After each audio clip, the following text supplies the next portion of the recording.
तीन सॉन्ग तो मुझे बहुत पसंद है, सैड सॉन्ग खास करके आपका दोनों सैड सॉन्ग मुझे बहुत पसंद है। बाकी मेरा सैड सॉन्ग आप सब लोग सुने हैं कि हम तुमसे दिल लगा के दिन रात रोते हैं। अभी तक यूट्यूब पे 450 मिलियन लोग सुने हैं और देखे हैं, प्यार से बात दिए हैं। आज मैं उस गाने का रीच देख रही थी, फिर दोबारा हमको ऐसा लग रहा है तो गाना फिर ट्रेंडिंग में चलेगा, करेगा, वो जिंदगी भर ट्रेंडिंग में रहेगा हमेशा। तो हम चाहते भी हैं तो कलमा में डालते हैं उसमें इतना प्यार की, इतना आशीर्वाद कैसे देते रहिए उस गाने को, और ऐसे प्यार आदित्य को। मेरा भी YouTube channel singer Aditya Raj से है, मेरा Facebook page singer Aditya Raj से है, जो कि आप लोग फेसबुक पेज को 85 लाख फॉलोवर्स दिए हैं। हम चाहते हैं कि आप लोग ज्यादा से ज्यादा और फॉलो करिए, 10 मिलियन हो जाओ। मैं चाहती हूँ कि आज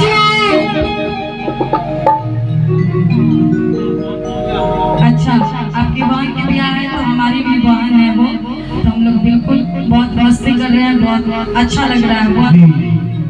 बाकी कहना क्या है कि आज मिथिला नगरिया आज मिथिला नगरिया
आइए भैया को जगह दीजिए, आप ऐसे ही प्यार आशीर्वाद देते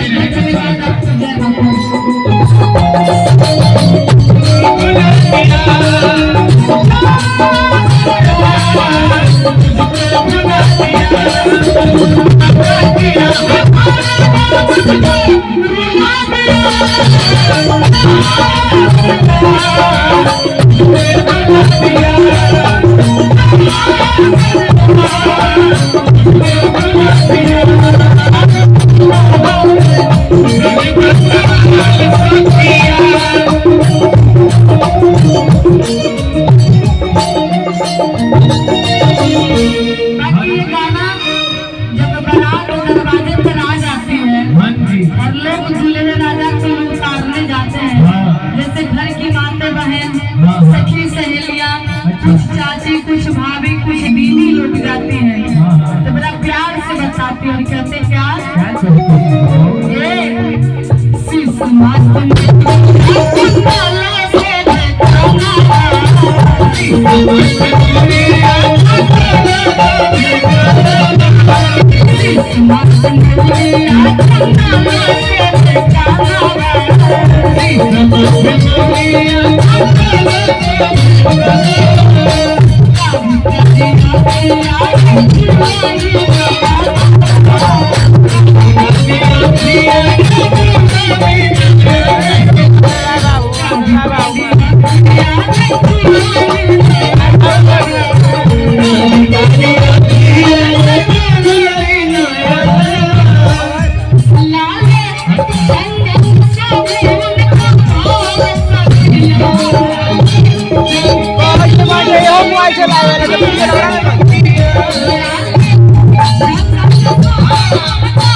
लड़की के भाई मुकेश कुमार जी की तरफ से बहुत सारा प्यार सम्मान पुरस्कार है। बहुत बहुत धन्यवाद मुकेश जी।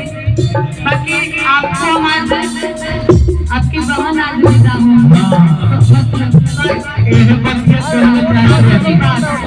मतलब 4 बजे हम आपको तीनों आईडी पर लाइव है। कोई आईडी है लगेगा कि हाँ कुछ ये बिगना के आईडी है।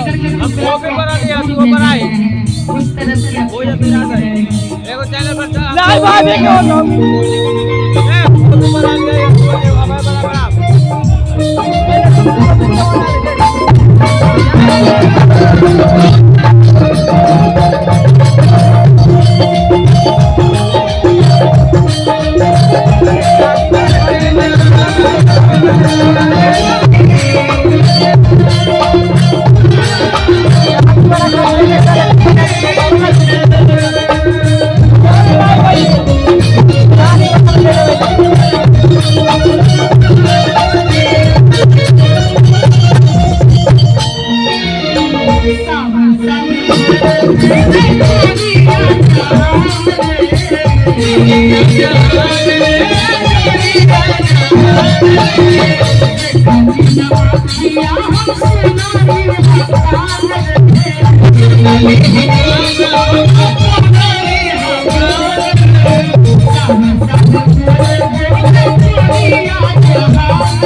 जब दूल्हे राजा आते हैं दरवाजा पर कल से भी होता है तो लोढ़ा से उस टाइम लोग गाल से देते हैं उनका। इसीलिए सखी सहेली लोग करें कि आज लोढ़ा से सिखाई उनका